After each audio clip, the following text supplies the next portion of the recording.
6:30. Catherine and John are on. Welcome everyone else.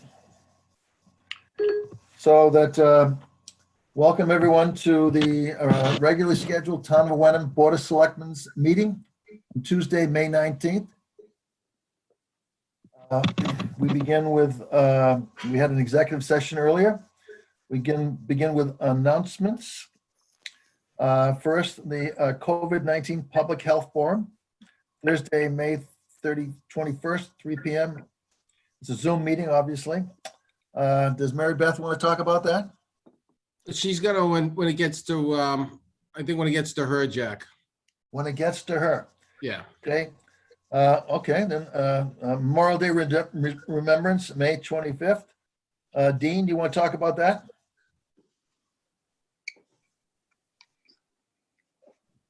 Dean Peterson? Dean, hold on. We gotta unmute you. Oh, yeah. Wait a minute. All right, there you go, Dean. Okay, there I am. Dean, There are a couple of things.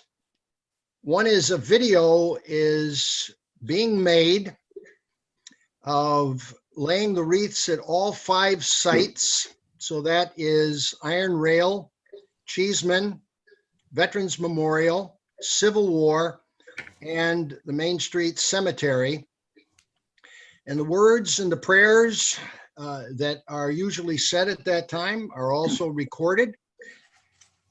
And then the music of the national anthem and taps and a couple of other military pieces of music will be woven into that video, and it'll all appear on HW Cam and on the Facebook page of the town.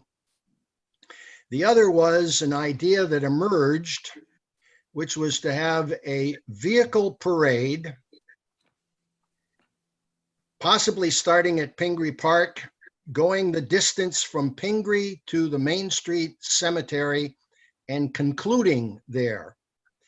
There will be a veteran in the convertible that John Fallon provides. So it'll have a driver and a veteran, and they will be masked.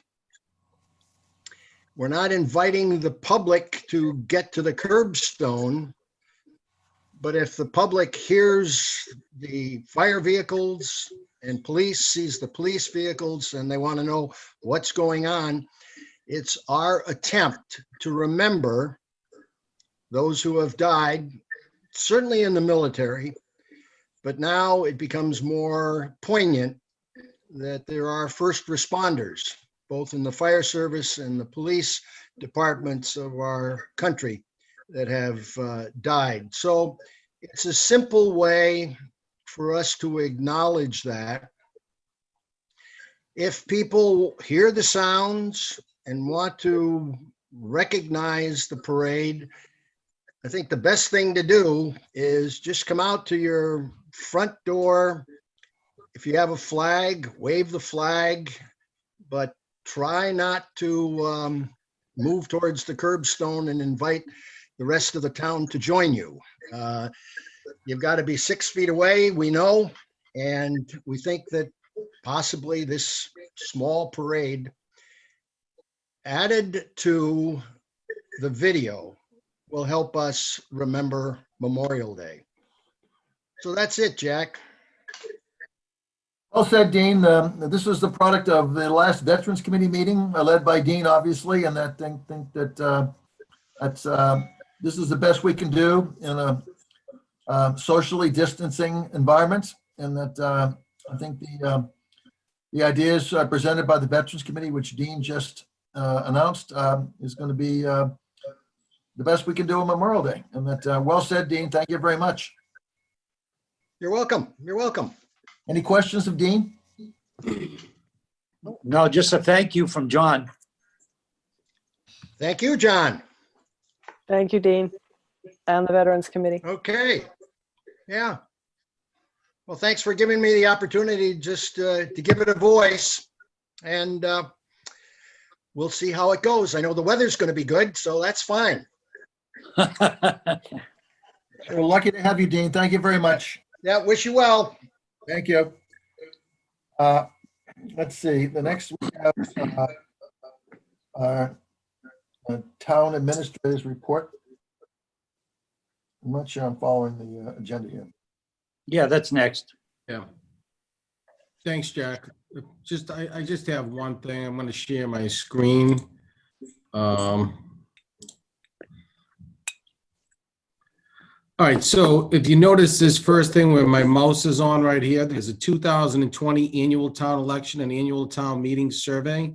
So if you just click on that and follow the links, it talks about a survey that we're trying to do, gauge our residents on, there's 10 questions, whether or not they are a registered voter, if they plan to vote in person, if they don't plan to vote in person, why? Is it because of the pandemic? Is it because they just don't vote? Or, and then try to find out what some of the concerns might be for our residents. And we also did the same thing with the annual town meeting.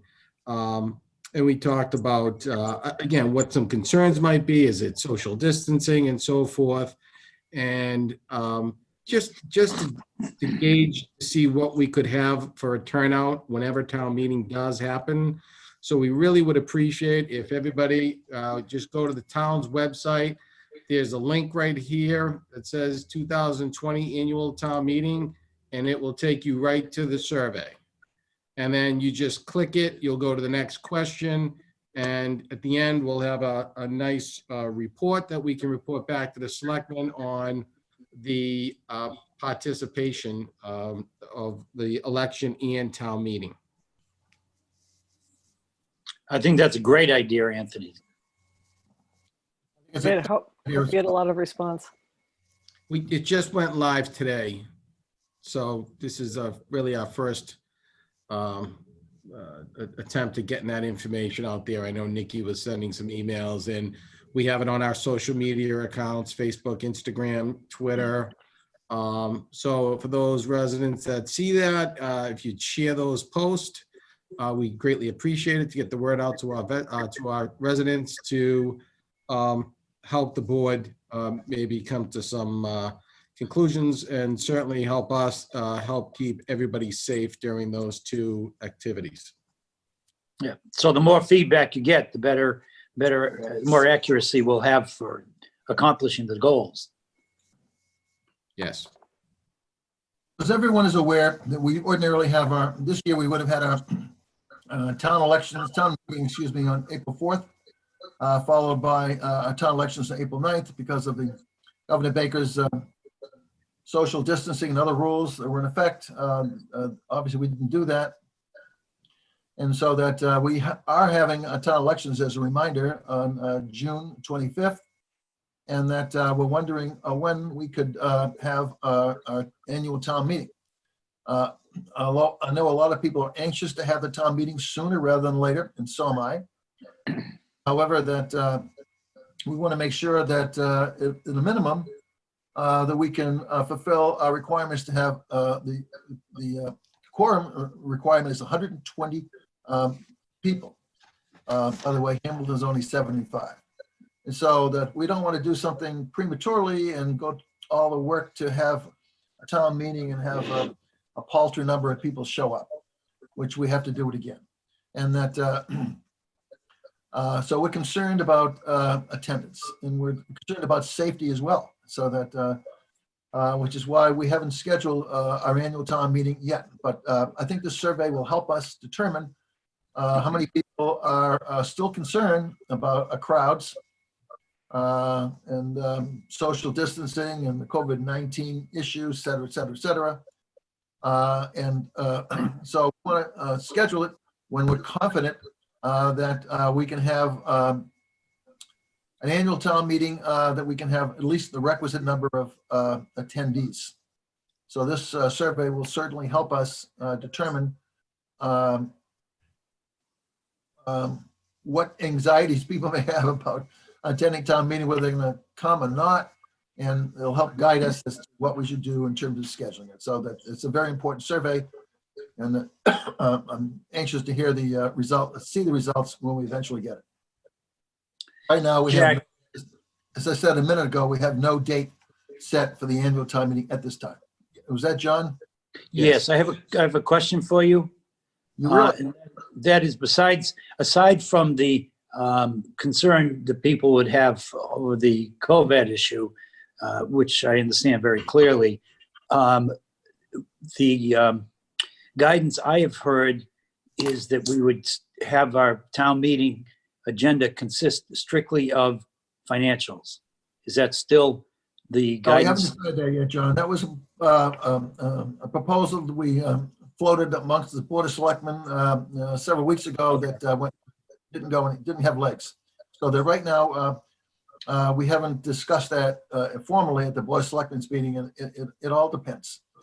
Some Okay. towns having just a minimum financial issues and trying to keep the meeting less than an hour-ish. I'm making it up. We have several items on the agenda, particularly at the end of the agenda. We have a lot of zoning bylaw changes, but might go well into over an hour. And so that myself and Catherine haven't discussed whether it's desirable to truncate that into two parts, one is spring or early summer or midsummer, whatever, annual town meeting, and have a special town meeting in the fall. So that's still up for discussion at a later meeting. Okay, that's where I was going with the follow-up to the first question. So thank you. So, right. All right. So next, I think we have the minutes, and I think that's, I have that. you have that, John. Yes, I do. Wow, so we're punished All right. by giving you the minutes. It's the consent agenda, and it consists of minutes. So I move that the Board of Selectmen vote to approve the consent agenda, including the following open session meeting minutes from April 28th, 2020, and the executive session meeting minutes of April 28th, 2020. The second will be held. Second, Do I have a second? second, Thank you. Catherine. All in favor? Any questions? Yep. Aye. No, All in favor? Aye, Yes. John. Catherine, yes. Jack That's Wilhelm. unanimous. Thank you, Jack. Yeah, somehow I think I skipped over the COVID-19 Public Health Forum for Thursday, May 21st. Let me backtrack on that and ask Mary Beth if she'd like to comment on that. I definitely will comment on that. I was planning to do that in my update. Would you prefer that I do it now? No, you can do it in the update. That's fine. Well, that's fine. We don't have to truncate those two. Thank you. I'll get back to you. Next, we have new business. The discussion and potential vote to letter of support to allocate fiscal 2020 North Shore Home Consortium funds to Harbor Light Community Partners on Maplewood Senior Affordable Housing Project.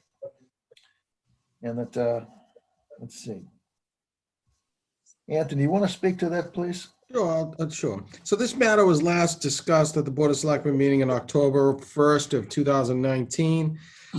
It was at that point tabled, and Selectman Harrison asked that that be tabled and be sent to a Affordable Housing Trust Fund meeting so they could take that matter up and make a recommendation to the Board of Selectmen.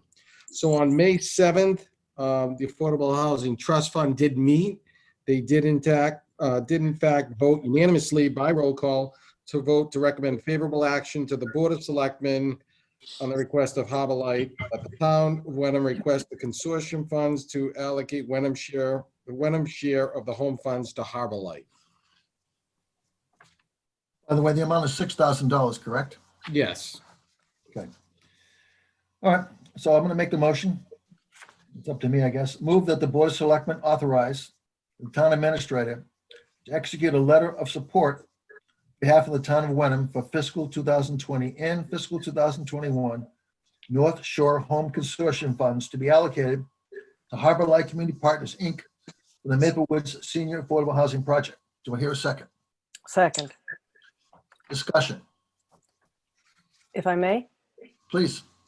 As the representative on the Affordable Housing Trust, I originally asked for that.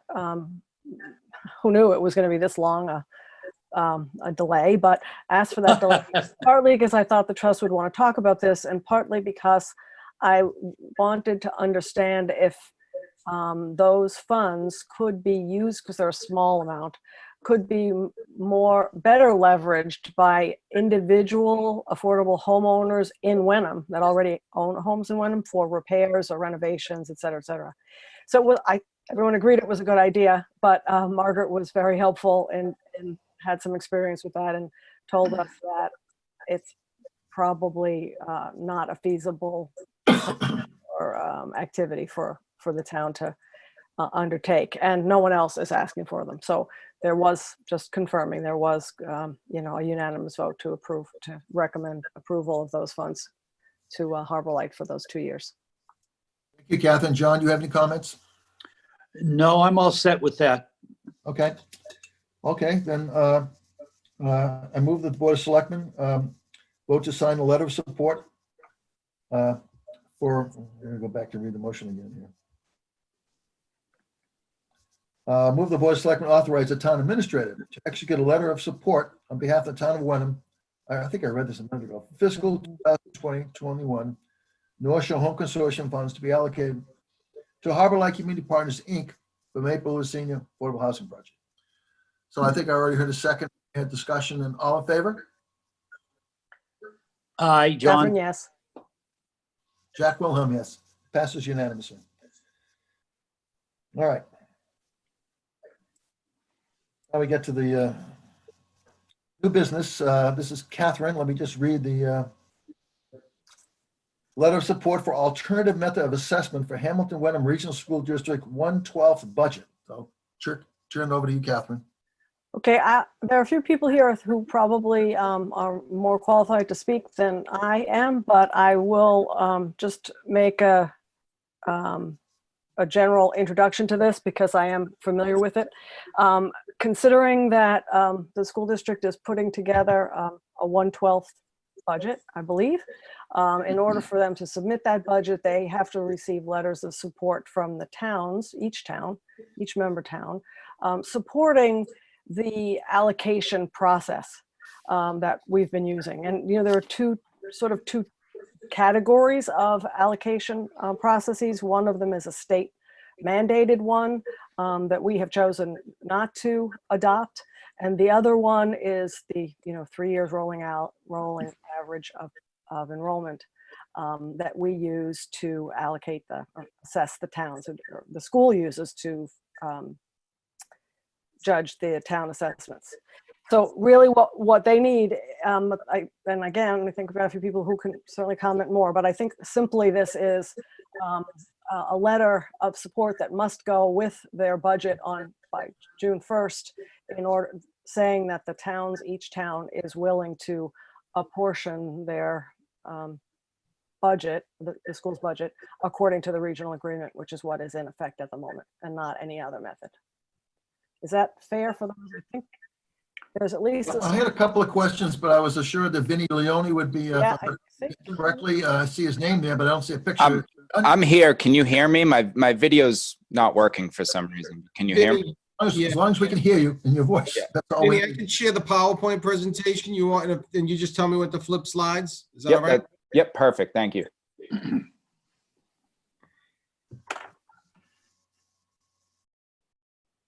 Can you see? Yep, I can see. Is that slide 2? Okay, perfect. That's So, fine. yep. So thank you guys for letting me speak to you tonight. So currently, decision is between the alternative method and the statutory method. Currently, the district utilizes the alternative method. I'm just going to run through the major differences between the two. This is kind of the simplest version of the two. There are a little minor differences, but I kind of eliminated all the law and jargon in there to break it down into the simplest form. So currently, under the alternative method of assessment, our assessment is broken down based on a 3-year rolling average as of October 1st.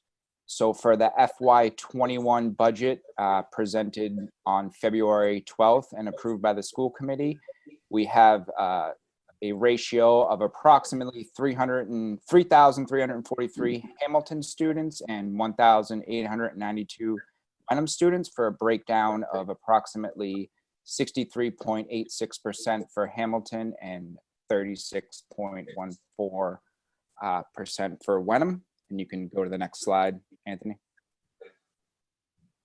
So what that means for us, the FY21 gross operating budget was approximately $38 million.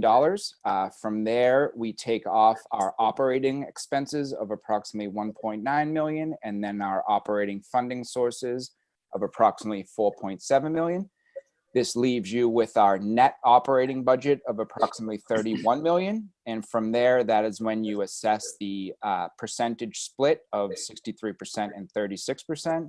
As you can see here, that means for Hamilton, approximately $20 million, and for Wenham, approximately 11. So if you switch to the next slide. Under the statutory method, it's basically the same thing, but you have to meet the minimum required contribution first. So this Department of Education sets this number. The commissioner runs through calculations based on statewide averages, taking into consideration many things. And they come up with a set number for every city in town. And they say that each city in town has to meet this minimum required contribution first.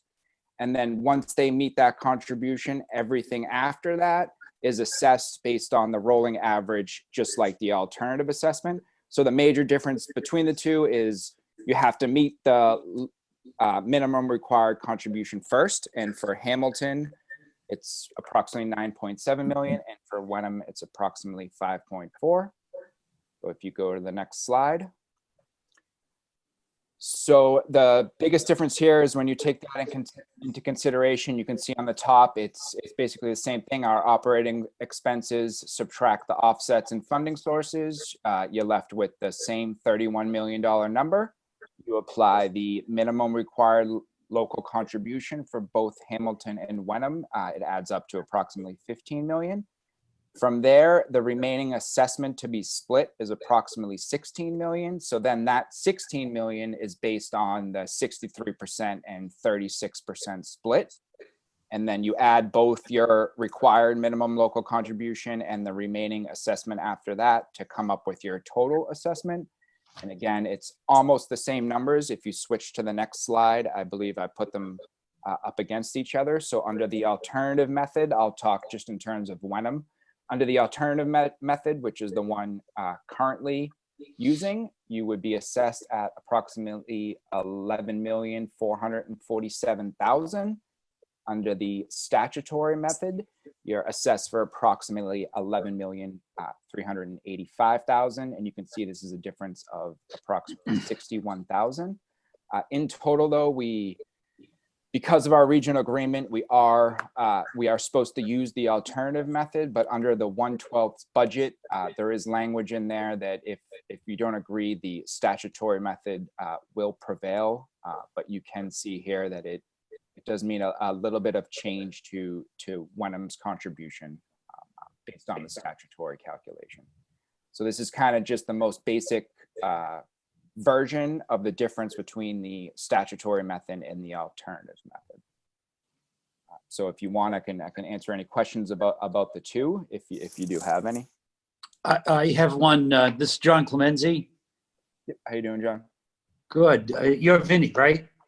Correct. Yes. Okay. Sort of a fundamental question. Who does the so-called head count? And is that head count certified by each town?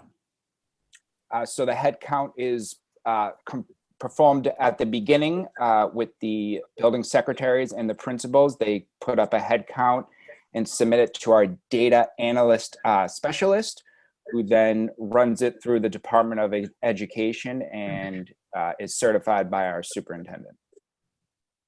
But each town does not certify their own head count? Correct. You do not. Nope. That is done by officially by the superintendent. Correct. Each town does not do it individually.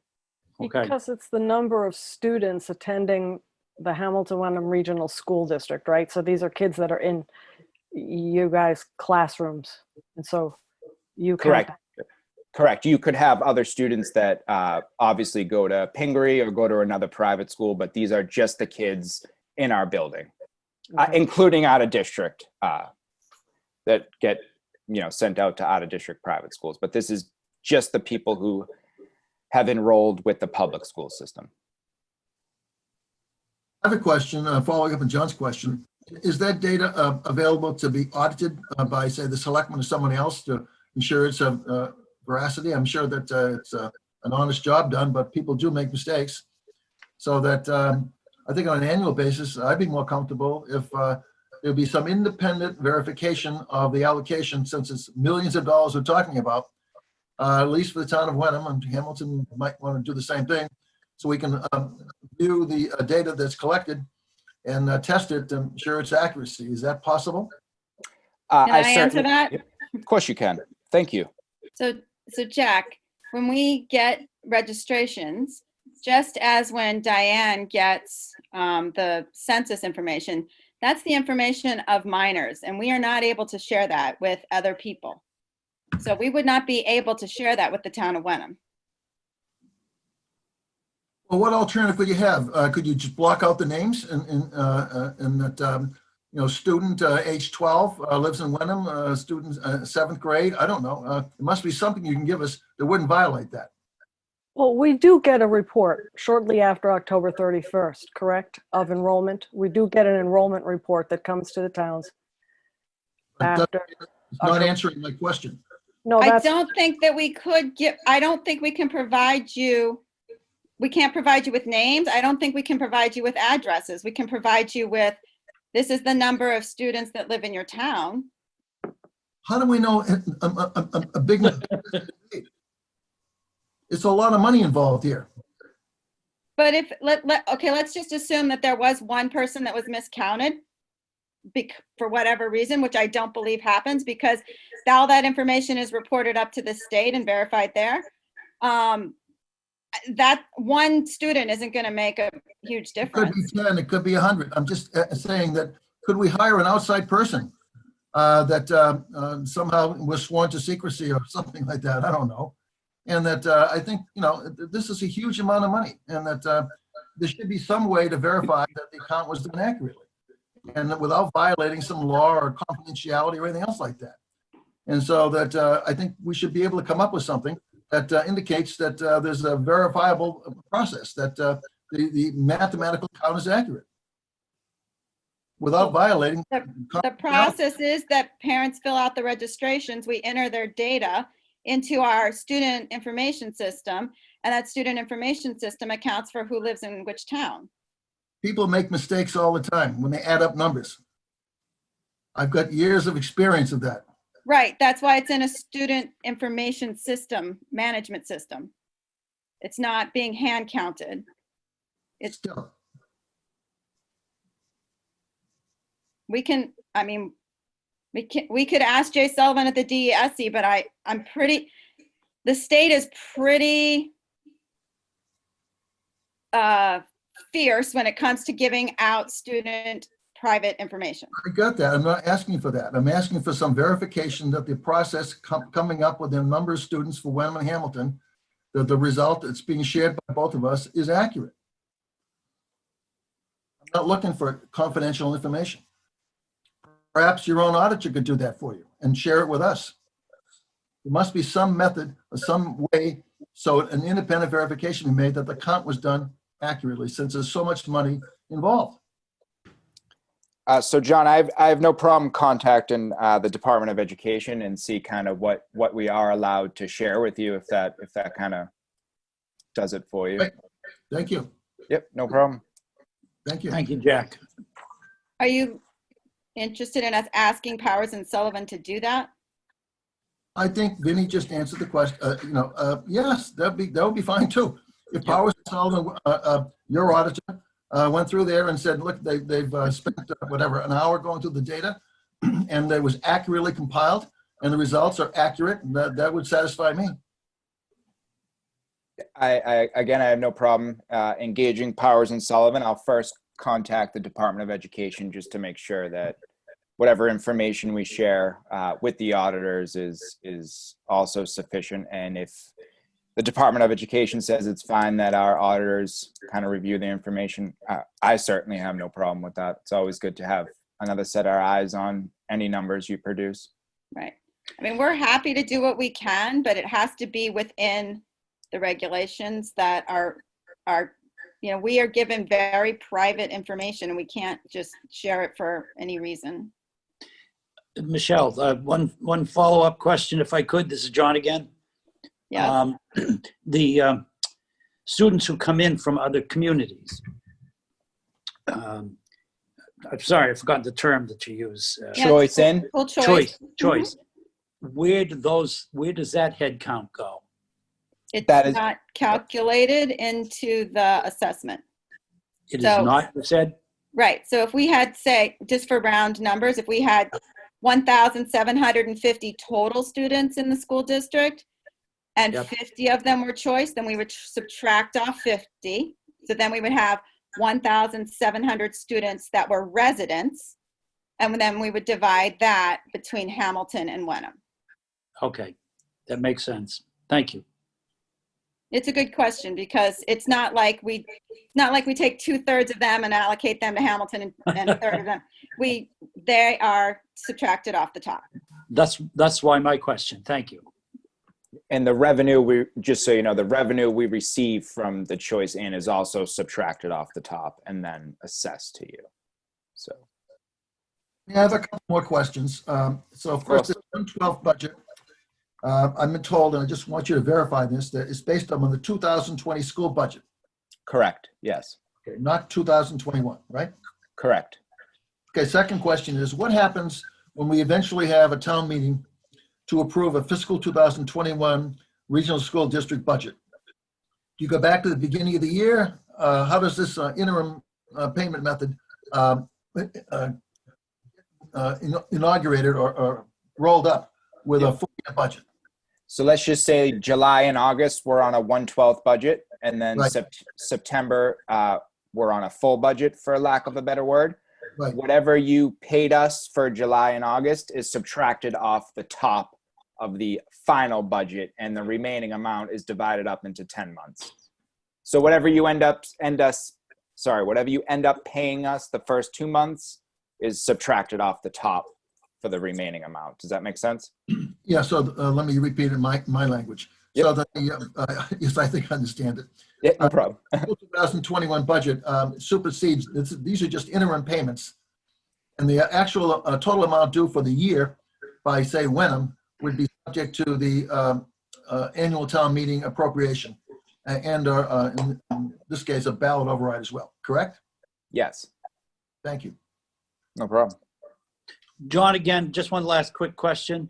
If a student were to leave the district halfway through the year, is there some credit for that ability or that to happen? No, there's not. It's based on just that one day, October 1st, how many students are present on that one day. If the day before or the day after, there's one less student, that's not accounted for. Okay, thank you. Yep. Catherine, you have any questions? I do not. Okay. Are we ready for a motion on this? Yeah. Okay. think- Okay. have I no- move that the Board of Selectmen vote to sign the letter of support for the use of the alternative method of assessment for our regional school district's FY 2021 1/12 budget. I'll second the motion. Okay, all in favor? Catherine, yes? Aye, Unanimous. John. Congratulations. Thank you. That's the easy part, right, Vinny? Yeah, definitely. Then I have to come up with a budget. Thank you guys for supporting what's already in our regional agreement, but thank you. Yeah. Thanks for your time. It's a technicality, so thank you guys. Thanks, man. I am probably gonna sign off here. You guys enjoy the rest of your meeting. You sure you don't want to stay? Yeah, so- Yeah. Come on, the fun's just beginning. Feel free, Vinny. Yeah. Thank you guys. Have a good night. Thanks, Bye-bye. Michelle. Okay, the next one we have the new business. John is assigned the treasurer, but Anthony, you might want to give a prelude to this general obligation tax and bond anticipation notes. Sure. So Please. back in the annual town meeting, April 7, 2018, there was 2 warrant articles that were approved. One which was dealing with the borrowing of the iron rail, and the second was for the special legislation to appropriate and authorize borrowing for Longfellow Road and the South Street Road improvements. So staff has been working really hard. Jackie, Sherry, and Chris to get this together to go out and issue this ban. So what this is collectively we're looking for the Board of Selectmen to approve, just make the final approval on the $445,192 note at an interest rate of 1.58%. I don't have any questions. Catherine, do you have questions? No, happy to see this, actually. Good. I have one question. Sure. Now, the Longfellow Road project, Mhm. if we're going to be paying on the bonding for this, are the properties appropriately being assessed? So the answer is Steve is on here, and Steve has been working on betterment letters to send to the residents. And I believe, Steve, that everybody's been notified and we're ready to on the betterments? Yes, can you hear me? Yes. Mhm. Haven't talked for a while. Yes, everyone actually signed up 2 years ago, except that there were 6 properties outstanding that we didn't have confirmation on. We have sent them letters. We have 2 responses of the 6. One of the properties is on the market. I spoke to the listing broker, and he has assured me that that will be paid in full. And if we don't hear from the other 3, my thinking is that I will go knock on their doors because we need 100% participation. And there is, I think Jackie has a better handle on this than I do. I'm a little late comer to this, and she has a better view of the bigger picture. So I will now shut up. Anything else, John? I don't know if the board is looking for help, but I do want to. We do expect Weston visiting the commission for permitting noon, and we're expecting to proceed with work during the construction. So Steve's been working and Chris as well. So we have all the pieces in place to keep this project moving throughout this construction season, despite other things going.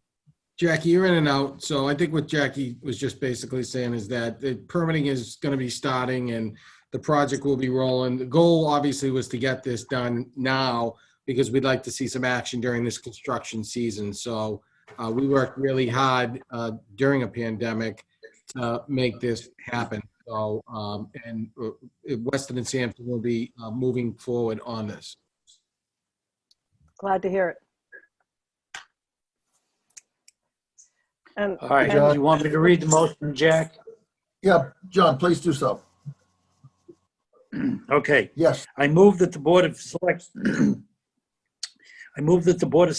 vote to sign the bond anticipation note issued on May 28th, 2020 in the amount of $445,192 with an interest rate of 1.58% to the TD Bank NA. I'll second that, Catherine. Thank you. You may not be All able those- to question. Any further questions? I do. Okay, go ahead. 1.58% developed a year ago, or is that current? That's current, Jack. People in the finance department on here that I'd like to have. It's the bond anticipation note on May 28, 2020. Oh, wait a minute. Okay. Never mind. I'll withdraw my question. Okay. That was a year ago. All in favor? Aye, Yes. John. Aye. Congratulations, Finance Department. Appreciate that. Yes, thank you for your hard work on that, for everyone's hard work. Let's hope those 3 remaining recalcitrants say yes. I'd also make a suggestion to Steve that if, in addition to perhaps knocking on the door, if you don't hear from them, I'm guessing that there's a pretty large group of the rest of the community there, neighborhood, that would be very happy to help convince those 3 people that they, Yeah, that I have they the same need to pay. So I think there's a little peer pressure that could be used there. You are correct, Catherine. And Yeah, I was gonna, every means will be used. Yeah, I don't think I it's was going to be thinking a the problem. same thing, but it would be a shame to come down with 1 or 2 people who Yeah, don't agree, and so then we're in a quandary. yeah, I don't think it'll happen. At least I hope it won't. I hope not. Okay. Okay, we're going to circle back to Mary Beth for her presentation update on Board of Health Public. Go ahead, Mary Beth. Hi, Okay. good evening. Good evening, everyone. Thank you for having me again tonight. An update on case counts for our town. We have stayed steady for a few days now at a case count of 18 individuals who have been infected with COVID-19. Of those, to this point today, 16 have recovered. We've had 21 people go into quarantine, 20 have completed their quarantine, and have reported 2 deaths in Wenham from COVID-19. As many people are probably aware, yesterday was a big press conference from the governor, and the guidance now, it's called Safer at Home, not just a stay-at-home advisory, but safer at home. And if you look at mass.gov, and when Jackie and I update the website on Thursday, we'll provide a link to this. The residents are advised to leave home only for healthcare, worship, and permitted work, shopping, and outdoor activities. Other things, ask your pharmacy if they can give you a 90-day supply. Still trying to limit activities to members of your own household. If you are feeling ill, seek medical care. If you're feeling ill such that you think your symptoms are consistent with COVID-19, then please do identify that when you call to set up your appointment for medical care. The guidance also from the governor, part of phase 1 is an opening up of some outdoor recreation and activities. And so that is set to go into effect on Memorial Day. So as your public health nurse, I will tell you that in the calls that I've had with the Department of Public Health, I will remind all residents that there has not been a change in the gathering limitation. So there are not to be gatherings of more than 10 people. So that's a big change for all of us, or many of us who tend to gather with extended family and friends on Memorial Day. That is not to happen this Memorial Day, so we can enjoy and appreciate the visitation to the sites that's been video recorded for us.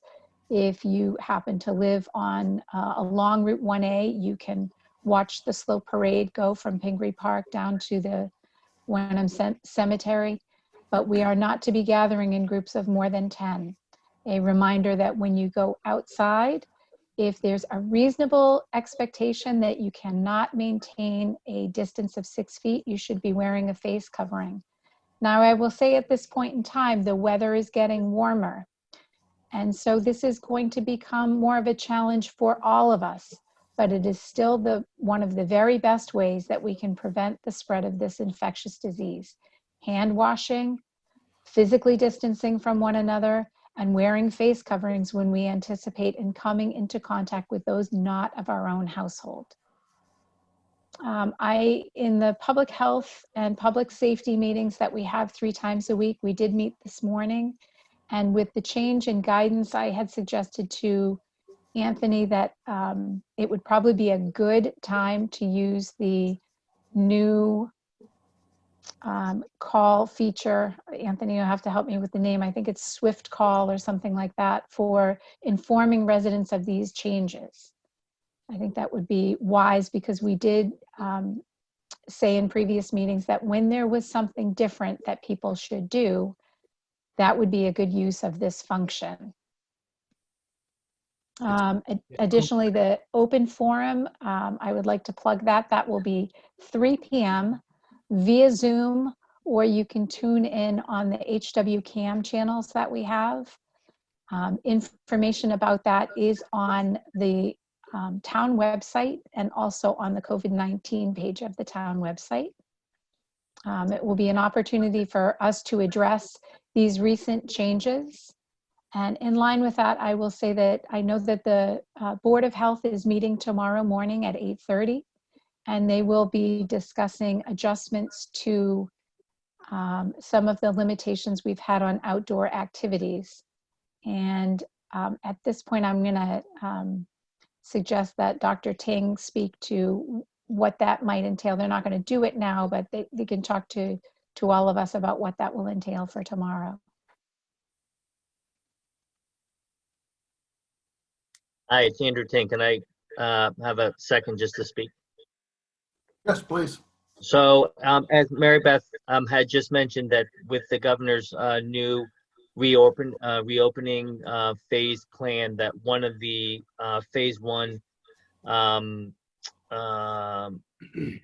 orders that will start on May 25th is the opening of outdoor activities. And so, as you recall, we had closed them, which required both the Board of Health to vote on as well as the Board of Selectmen. And because of timing issues, we are meeting tomorrow. You guys are meeting tonight. I would propose that you, the Board of Selectmen, make the motion to reopen the outdoor areas that we had closed previously, and to be in line with the governor's declaration, and then we will bring it up tomorrow so that if this occurs, we can get it in line with the May 25th phase 1 part. This is Jack Williams. So you're suggesting that the Board of Selectmen tonight vote to open up. You have to be a little more specific. Open up, what exactly? Subject to a Board of Health confirmatory vote tomorrow? Is that what you're asking for? Well, to open up, so we had closed where the parks, the trails, and the recreation areas within Wenham. So those are the areas, according to the governors, could be reopened. There's some caveats to that in terms of not gathering, again, more than 10, not sharing any sports equipment. So things that usually require shared sport equipment like basketball would not be allowed. But there is some language about you potentially could play tennis. But it would be opening up the rail trail, Pingree Park, but not the playground equipment. That would still be off limits, and things like that. Want to draft a motion on the fly so we can consider it tonight, as you suggested? Hello? We do have some language for that. Dr. Ting, you should have that in an email. Can we share it on the screen? Jackie, can you share that? Or if somebody sends it to me, I can share it. I mean, we just need some specificity to the motion, that. Yes.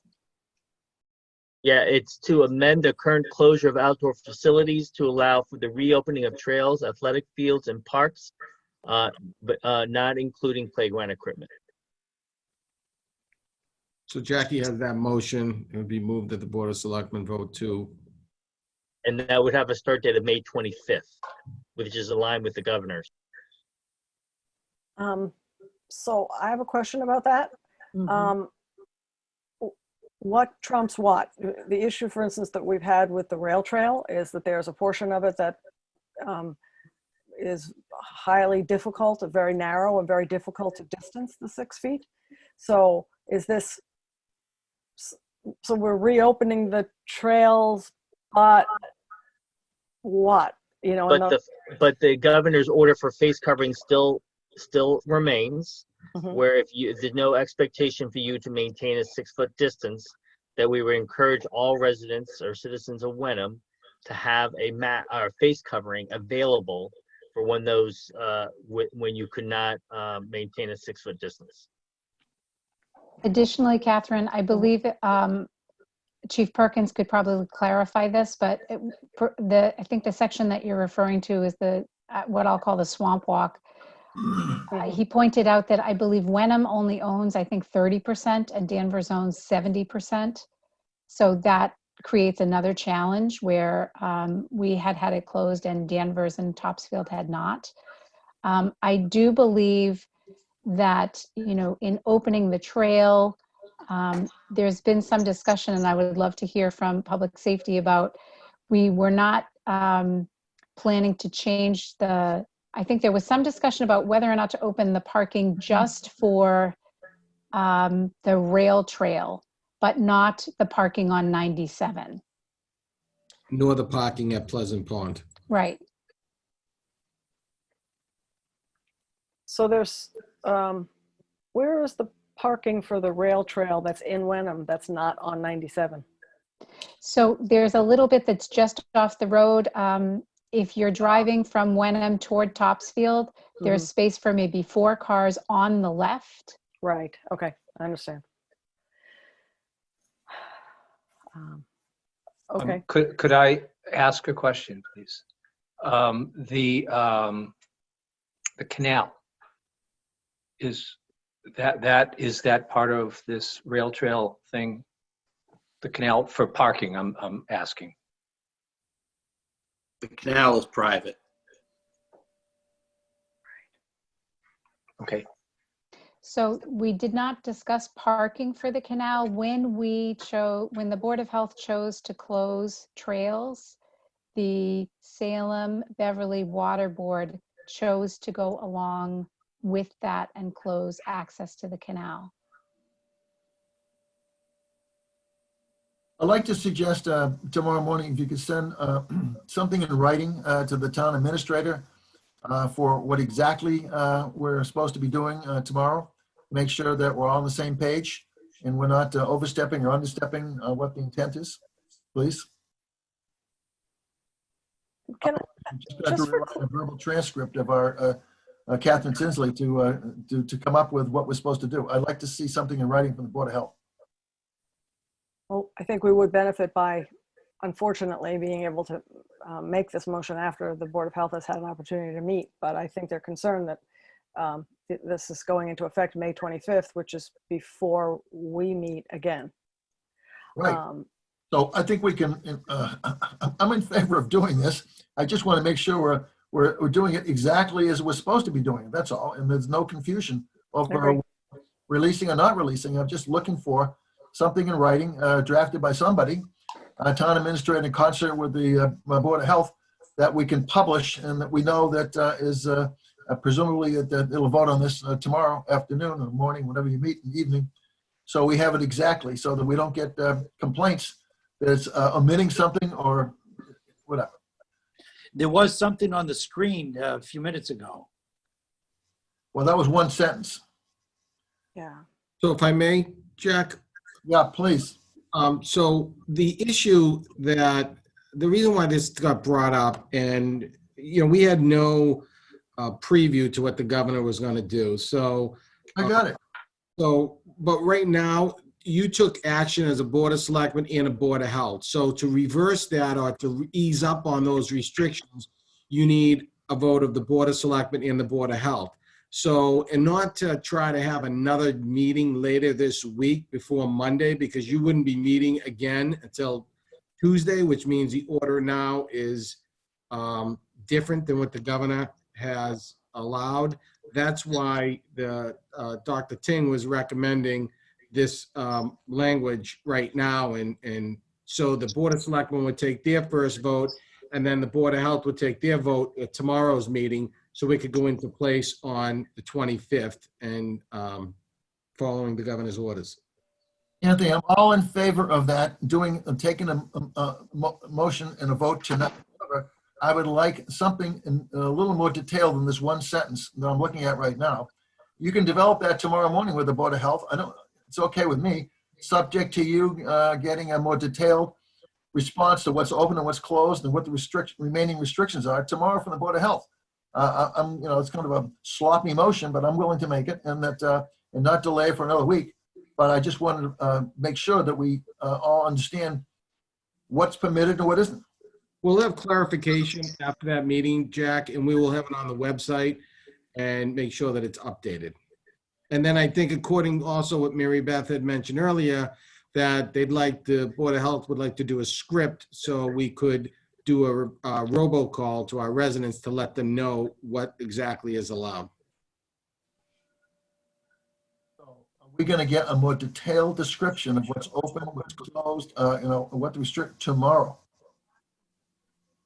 Why is it so difficult? It doesn't have to Somebody be. needs to write this up, that's all. Yes.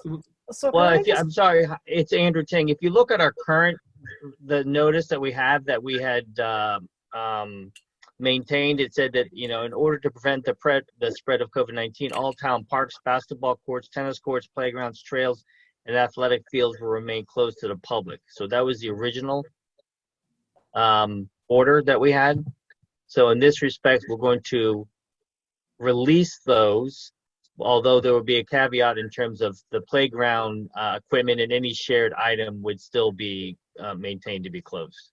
Fine, somebody, all I'm asking for is somebody reduce that to writing and give it to us, that's all. I hear what Jack's saying, and maybe this motion is going to end up being that we approve something subject to or contingent upon. But before even that, it's always been a little fuzzy to me by whose authority these things happen. So if the governor puts out a phased plan of reopening, is the town of Wenham, whether it's the Board of Health or Selectmen or whoever, police, are we required to follow his recommendation or whatever that is? Or can we have rules that are stricter in Wenham than the state has allowed for? Well, you saw the city of Boston did not open, so they certainly held all their restrictions in place. So that's why I'm thinking if the Board of Health, who are the experts in Wenham, think that it's not advisable to open everything up, that might be a discussion that they would have. Correct. You would have. And then my second part of that is, it sounded like in listening to reading about this phasing, and again, this goes to what we're talking about, that the Board of Health not only has sort of broad power, I guess, authority to make these regulations in the town, but also, of course, to enforce them. So is it required that the Board of Selectmen and the Board of Health approve each Board of Health change, or is it only required for the Board of Selectmen to be involved when there's a fine that could be imposed? I know we have to vote on. Mr. Chairman, may I answer that? It's Jackie. I guess so. If you can enlighten the situation, that'd be helpful. So I think I can. So, Catherine, to answer your question, the guidance that we get from the state and both from council is that they want to see actions like the ones that we took, where we had the closure of the outdoor facilities taken by both the Board of Selectmen and the Board of Health. One could work out of conjunction with another, but the power of the order comes from the two boards working together, whereas the fines can only be established by the Board of Health and then implemented by who they designate. The order for the closure makes sense to come from both boards, because the Board of Health has their public health goals, their public health expertise and advisories, and they have some prevention of infectious disease goals that they need to accomplish, whereas the Board of Selectmen, as the executive authority of the municipality, have the town administrator and the staff and the budget and the resources at their disposal. So for the most effective action in these circumstances, we look for votes of both the Board of Health and the Board of Selectmen in unison so that we have a clear direction for the Public Health and Safety team for implementation.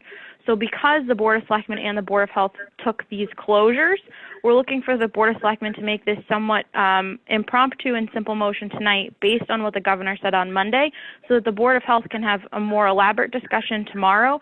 And if we do want to make changes, the Board of Health wants to make changes, they can act on those tomorrow morning, and we can try to do things along similar pacing to the state on Monday.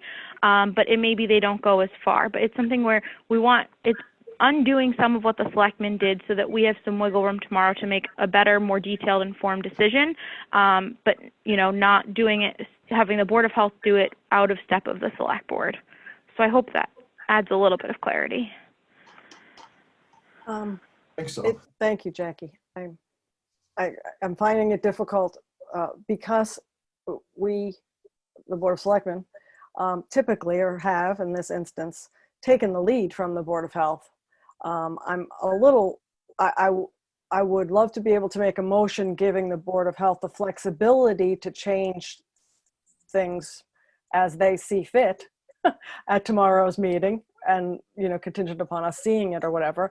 But I'm a little uncomfortable voting something that kind of ties their hands to having what they probably need to have or choose to have as a more in-depth conversation. And it might be a patchwork of what the governor suggests and what we think is right for Wenham. So that's just my dilemma. So if there's a motion that gives the Board of Health flexibility with the support of the selectmen, I'd be okay with that. I'm going to make another attempt.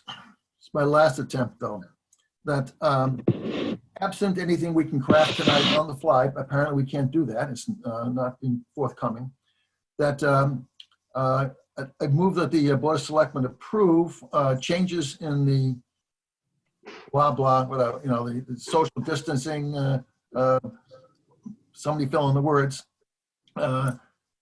effective tomorrow, subject to a written description of the changes sent to our town administrator and subject to his approval.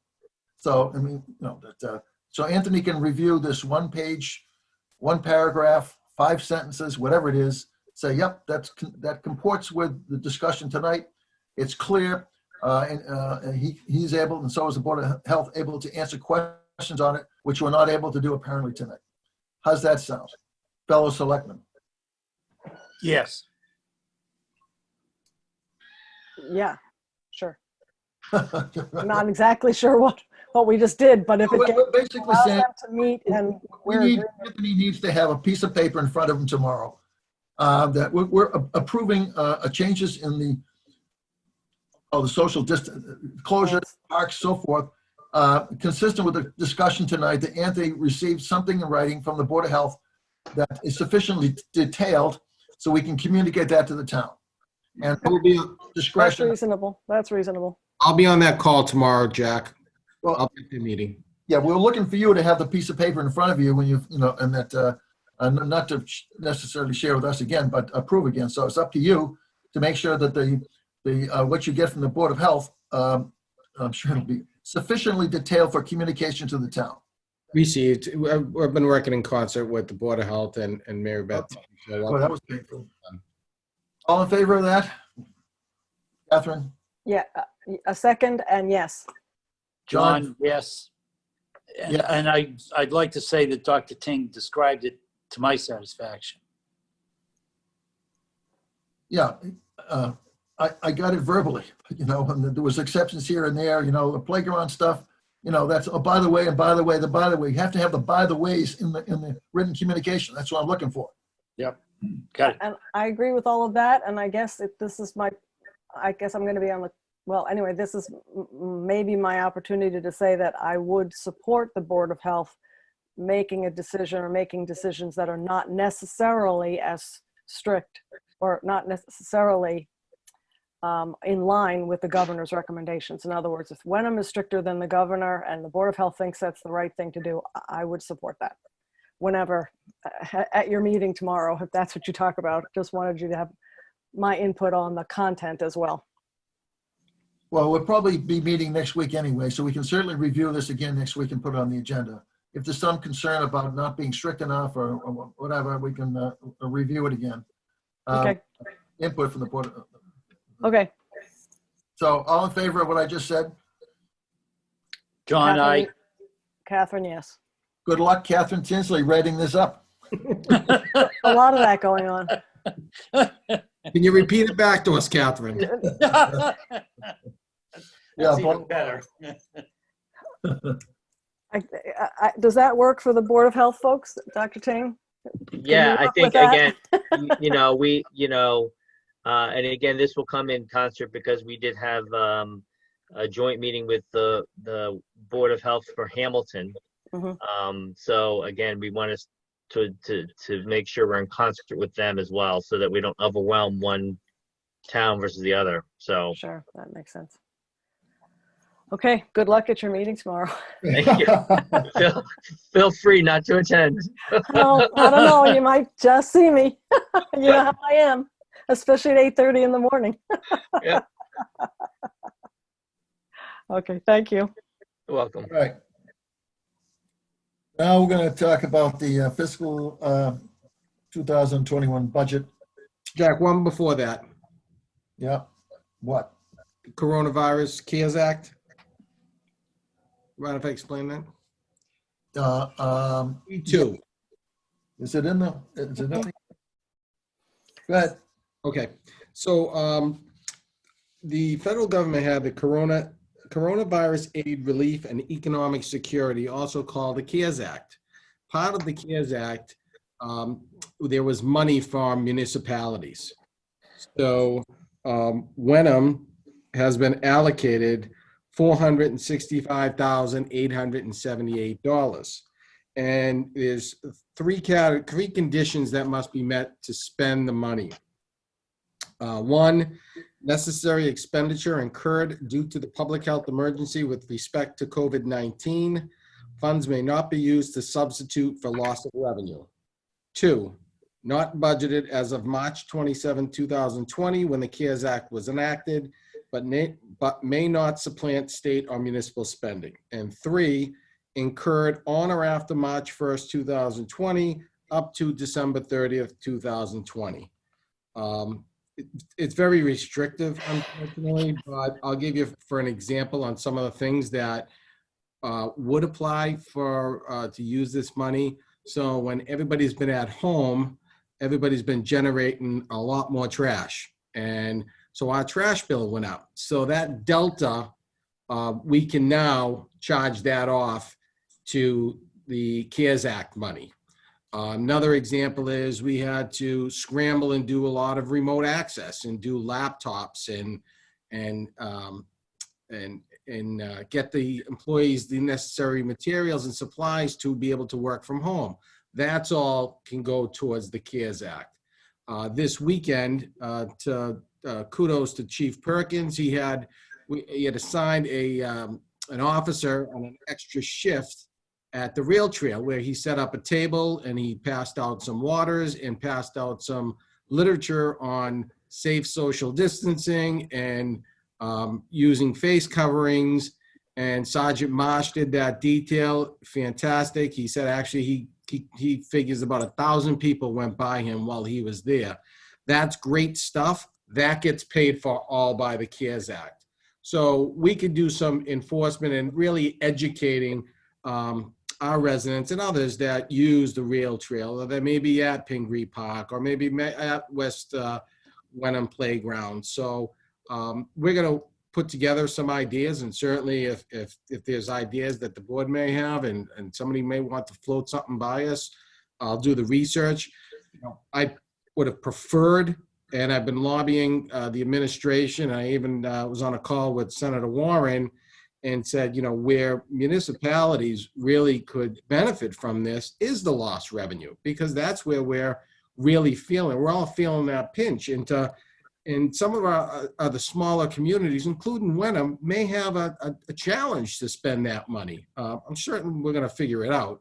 But, so right now there is a bill that is in Congress right now, and it just went through the House, and I'm sure going to take a while, but would allow for municipalities to be able to use that for revenue relief. I'm not going to hold my breath on that, but we can see where that happens. So it's great that no additional expenses is borne to the taxpayer as a result of COVID-19. Anthony, I'm sorry I passed it over. I apologize. I see it in my my yellow thing here.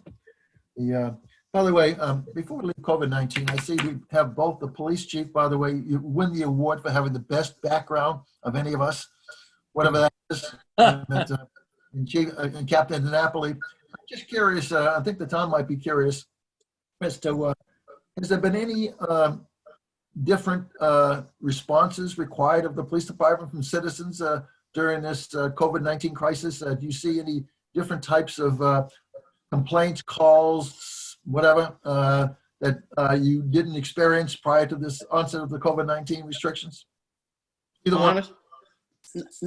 Nothing too out of the ordinary, Jack. I would say that, along with a lot of communities around us, that we saw a slight uptick in some domestic calls.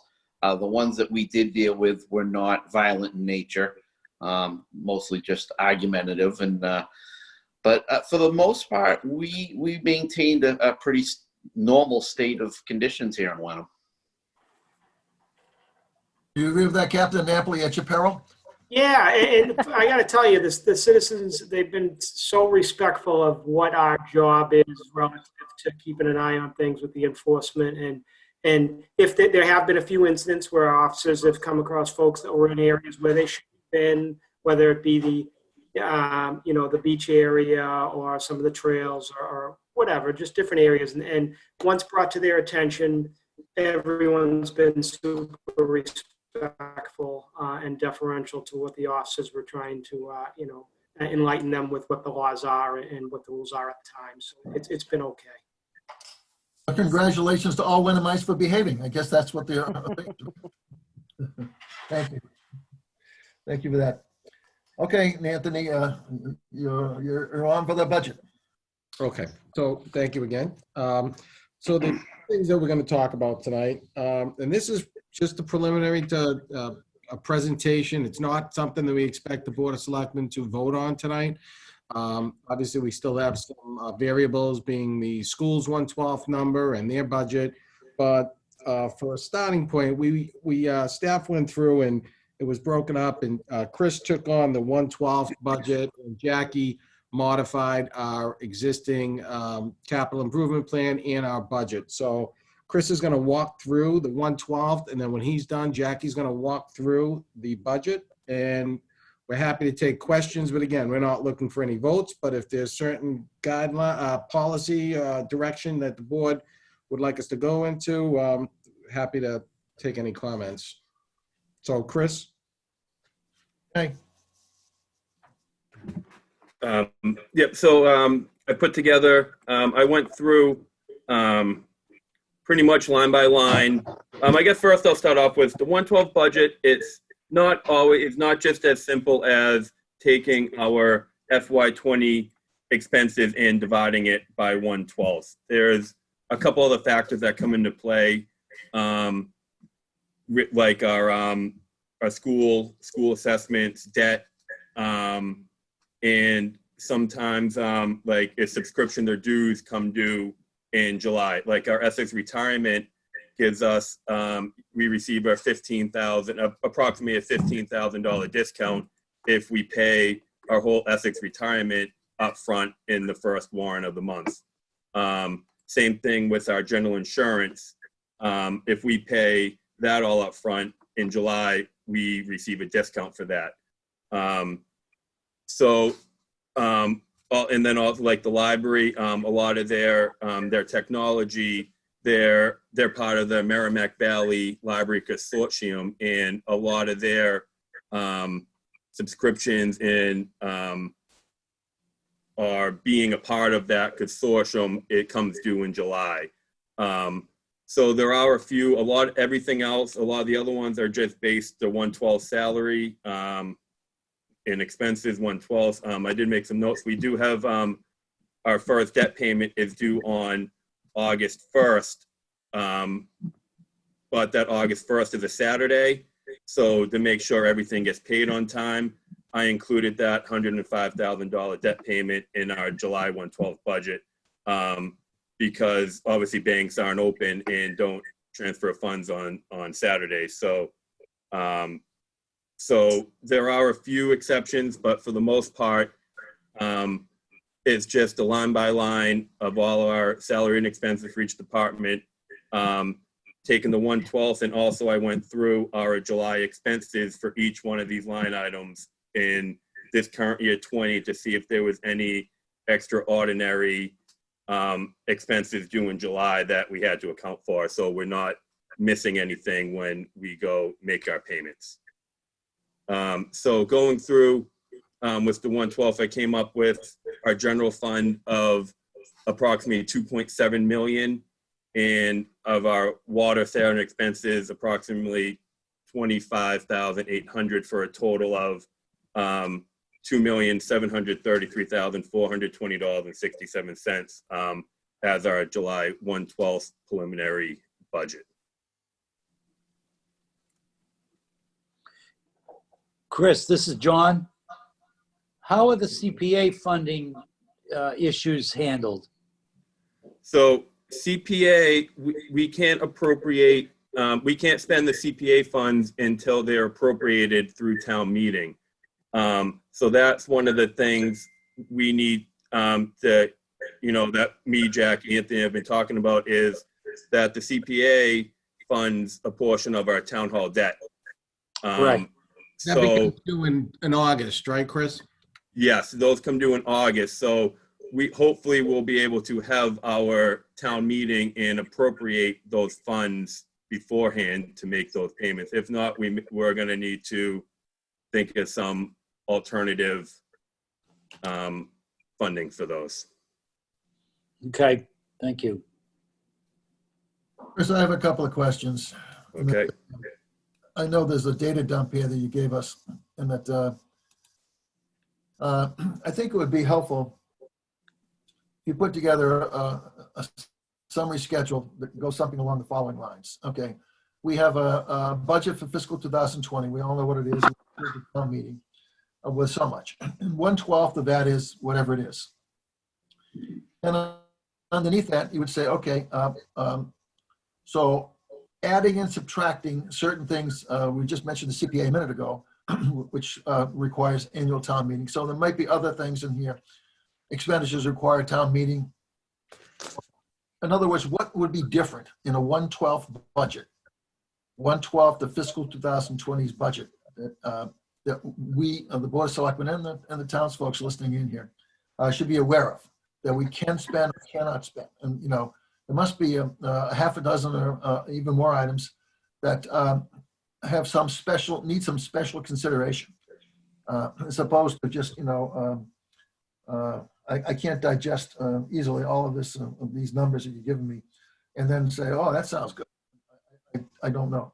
So that if you can put together something in a summary fashion with Anthony's help that enlightens us as to, okay, it's 1/12, but for the following items. And we could do that, type thing like that. Am I making myself clear? Yeah, so, yeah, I believe what you're saying is you want more of a summary, like, here's the total 1/12 July budget, and here's the exceptions to the 1/12. Yes. Of what makes up the exceptions to the 1/12, like the debt, any CPA potentially, and stuff along those lines. Or anything else that I not off the top of my head I can think of. So that, okay, so beginning July 1 on a 1/12 budget, here's what we can spend, which is different than literally 1/12 of the fiscal 2020 budget. Presumably less than that. We're not allowed to do it because there's no town meeting. That's right. I agree, Jack. Good question. It may only be a half a dozen items. I don't know, 7 or 8 items, but I don't think the listening audience, the viewing audience, is going to be able to digest what we have in front of us and easily understand that what it means. And I don't think there's a huge variance here, but there are some variances which John Clemenzi just addressed with you on the CPA funds. Yep, So, and next week. With the CPA funds, that wasn't brought up with the July one because they're not come due till August, so that would have been brought up in the August. But I will definitely make note of that and make everything aware, I can do that for sure. A simplification of all this would be helpful, and that, I mean, most people understand 1/12 of the existing budget, but still, there are exceptions, and if you could delineate those in a summary fashion, it'd be helpful. Sure can, yep. And I started, as you can see, I started listing some notes off to the side, but I sure can put a summary and get it all in a more summarized format for you. Comments, Catherine? Just a couple of questions more about the process. I agree with you, Jack. A summary would be helpful, but about the process. So by when do we have to at some point state that we want to be on record with a 1/12 budget? By when is it due to, I guess, the DOR? So there's not a set due date. The DOR hasn't even set up in their gateway. The information to submit all the stuff isn't even going to be available till June 1st. Okay. But the process to submit this first, the Board of Selectmen need to approve the 1/12 budget that's submitted. Then the town clerk needs to certify that it was approved, and then that certified letter is going to be uploaded to the DOR website. And they won't need this full line by line. They're just going to need a summary. I don't know exactly how it's going to live. They could just be one item. They may, just our total expense. It could be a salary. It could be a salary and expense total. Those guidelines haven't come out yet. That will be available on June 1st. But before we can submit anything, the Board of Selectmen would need to approve it. And it just needs to be submitted and approved by the Director of Accounts at the DOR before July 1 for us to spend. So ideally, Catherine, to your point, I would imagine all communities should be submitting this, even if they planned on having a town meeting, because you never know what can happen. And you don't want to get caught where you can't spend money as of July 1st. So, but I would think the first meeting in first meeting in June, that we'd be looking for the Board of Selectmen to vote on that at the very latest. So this way we can process it. We can make sure that we get the certification from the town clerk, upload it to the system, get the approval, so we don't hit any unnecessary speed bumps. Sure, I understand. So the second part of my question is, so we start off submitting a 1/12 budget for the month of July.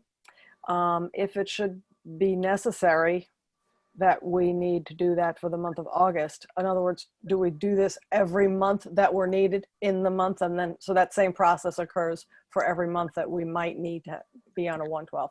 Yes, correct. And then, don't have to answer this tonight, but just a question that I had. Does the Director of Accounts, are they going to be okay with us paying a one-time in full assessment, for instance, for retirement expenses, in order to get a discount? Yes, they recognize that. Sean Cronin, who's the Senior Deputy Commissioner of Local Services, we work together in Brookline, so he's aware of these payments that are come due in July, and they fully expect that, and they're basically going to be approving these really quick. So as quick as we submit it, he said, you probably will get the response back within a day or two, because they recognize that communities have to be able to continue to run. Okay. Okay. I have a question. Is there a junior deputy commissioner as well as a senior deputy commissioner? There's all different levels, Jack. All right. I've seen Sean Cronin on a couple of webinars. He's pretty straight. He's a good guy. He's a smart guy. John, you have any questions? Any more questions, John? Not until I see that list. So thank you very much, Chris. Thank you, Chris. Welcome. Thank you. I'll work on that. If you have any concerns or any questions, BOS, feel free to through me or directly to Chris. Happy to get those answers for you. Great. Okay, move on to the fiscal 2021 full year budget. Jackie. Good evening. I'm back. Hello, all. So tonight I'm going to do a brief overview on our updated FY 2021 budget. This will be going before the FinCom tomorrow, and obviously we'll be doing some deeper dives in the coming weeks, but this is just a high-level place of getting started. So first, to talk about revenue, as folks may recall from the roundtable with our state representative and senator, we are going to expect a reduction in our state revenue. We had projected 25% in that reduction of state aid, so it was actually some good news to hear 20% from Representative Hill and Senator Tarr, but we're going to hold at the 25% reduction in state aid because we do try to keep our revenue estimates very conservative. For FY21, we had been projecting just under $500,000 in state aid, and we've reduced that to about $348,000 in state aid, about $116,000 decrease. We're also projecting a $75,000 reduction in motor vehicle excise tax from our original FY21 projections. Those were originally in the 600,000 range, and we're reducing them. Typically, we bring in much more motor vehicle excise tax than we actually project we're going to, but again, this is the revenue side of our budget, and we do work to be really conservative because we don't want to not have a balanced budget as the year progresses.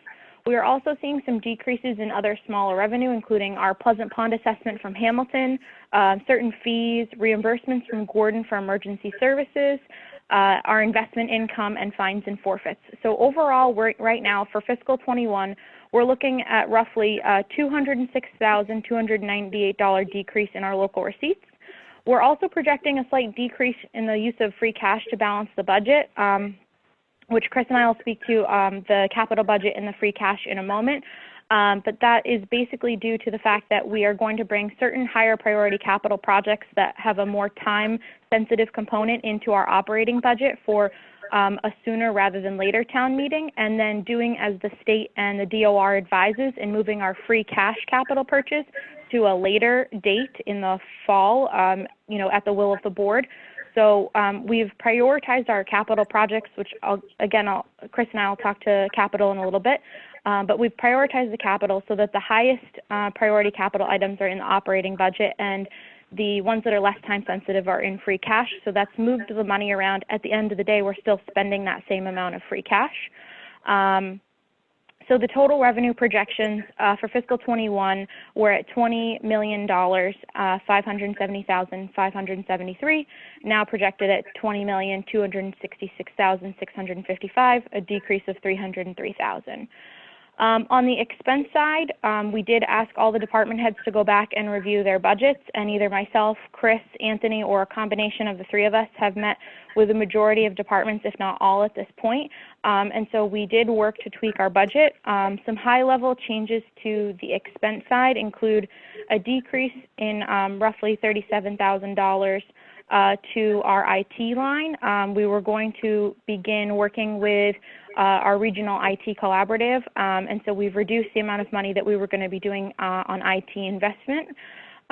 We also are looking into a position change with the administrative assistant position for the town clerk's office becoming more of a town hall floater. So that's one of the concepts you'll see in the memo. We're also looking at decreasing building and ground salary by having no summer help. We see some decreases in police expense and police capital. The police expense due to the Pleasant Pond animal control expenses going down, police capital due to moving a vehicle from the operating budget to the free cash capital budget. And I do want to point out for folks interested, all of this is summarized in the memo that's in the packet on the website, if I'm going quickly. We also are seeing a decrease of about $17,000 in our Essex Tech vocational school assessment. We've removed a $43,000 replacement pickup truck with plow from the DPW budget.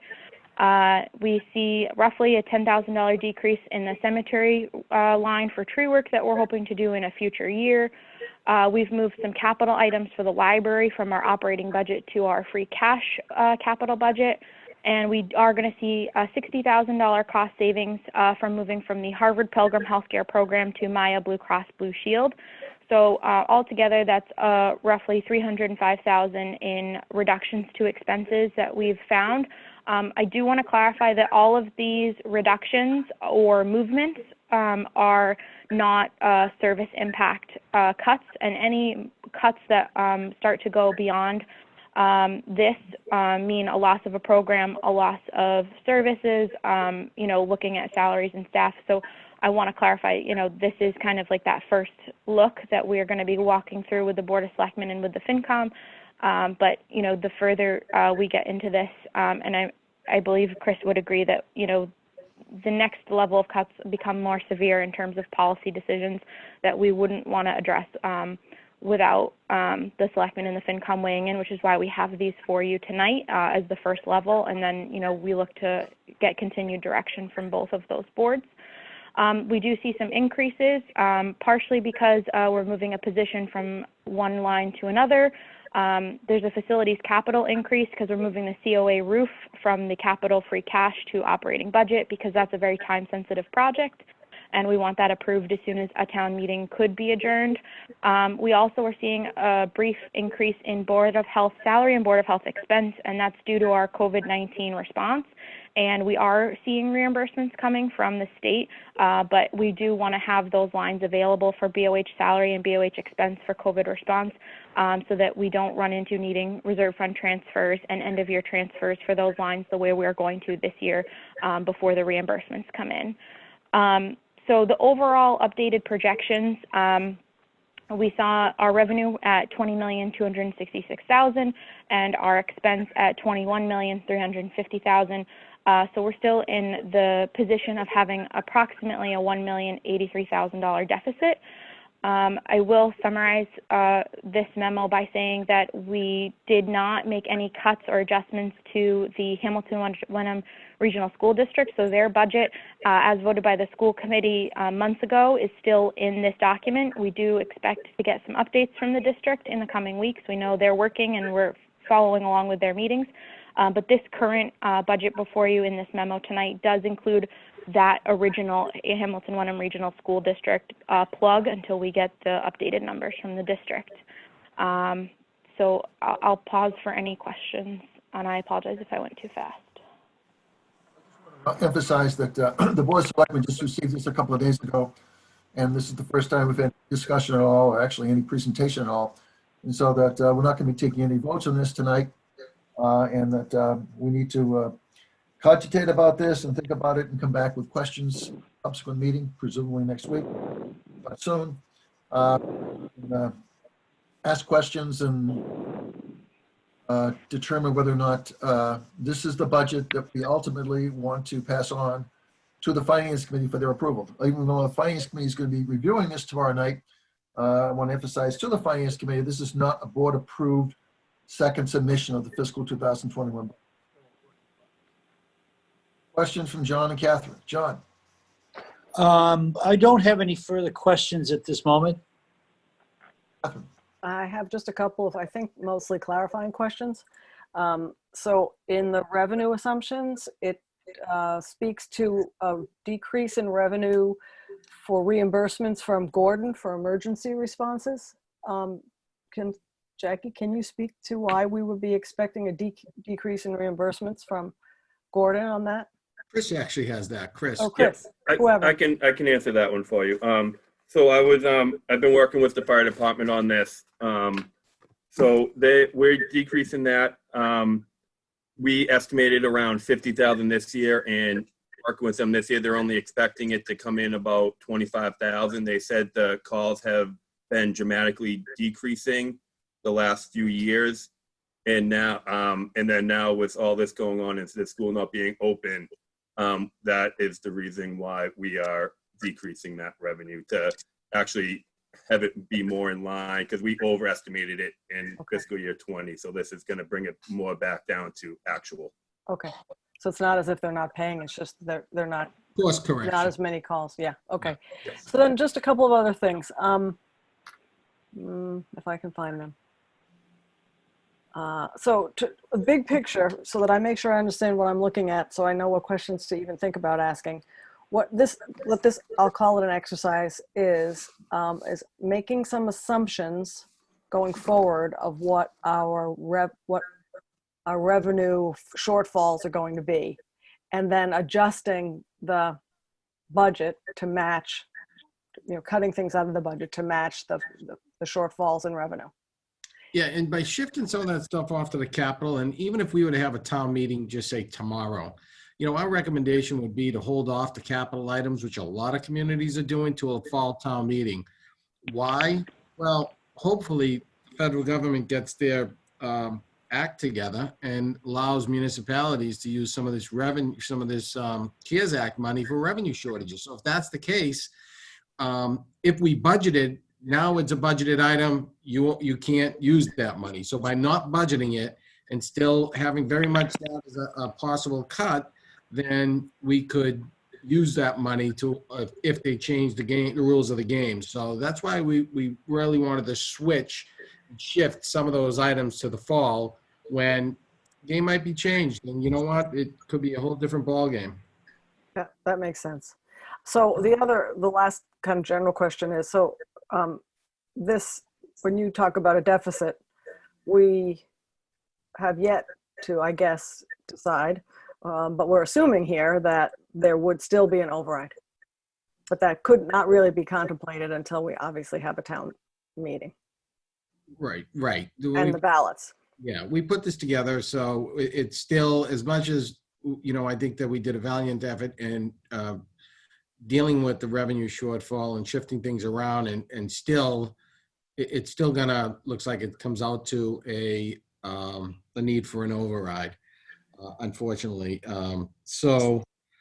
Certainly the amount that's on the ballot is gonna be south of that, and how much we're still working on it. I would expect that this is another fluid situation where we'll probably have some more information at the next meeting on what the projected split would be once the school presents their budget. So still a work in progress. It's a start. And certainly, like I said, it's, we're looking for our policy direction, and we'll go from there. Okay. Thank you for answering those questions, guys, and for putting this together. Yes, thank you. So we have a lot more work to do in this budget. This is just Yep. the first cut, putting stuff together. Certainly in the revenue reduction side, I got it. But we've been going through this line by line, asking a lot more questions. We've only had a couple of days to look at this. And so thank you, Anthony, and thank you, Finance Department, Jackie, everyone who rushed this forward. Yeah, department heads. It was really a team effort, Jack. We asked a lot from department heads too to stop what they were doing, and really, we needed to start the ball rolling. So everybody really came together on this. So I just want to thank them as well. John here. I do have one last question for Chris. You had provided the board a revenue income versus an expense format a couple weeks ago. I would like to see that on a weekly basis. Okay. I have another one together. Yes. If you want to. That's a pulse that tells us if we're still on track or there's something falling off. Jack, do you want to add that now and see if you can pop it up on the screen? Or do you want to go on to? Let's wait on this. This is enough numbers to digest for one night, I think, and that put it on for the next meeting, which I presume would be next week, but we haven't discussed that yet. John, yeah, maybe you can forward it to us outside of this. I was going to say, John, we can go offline and have that conversation too, and Chris can. Yeah. Okay. Thank you. I will say real quick, John, my new estimates as of 5/18, it's looking like we're going to be projecting being very conservative, positive 27,600 will be in the positive. Positive. Good. Okay. And that's being very conservative with all our revenue estimates. Thank you. Well, thank you, everyone. That's our agenda for tonight. It's only like 8:09. So I move that we adjourn the Board of Selectmen meeting tonight. Second. So move. All in favor? Aye, John. Catherine, yes. Jack and Wilhelm, yes. So, okay. Thank you very much, everyone. Have a good Thank evening. you.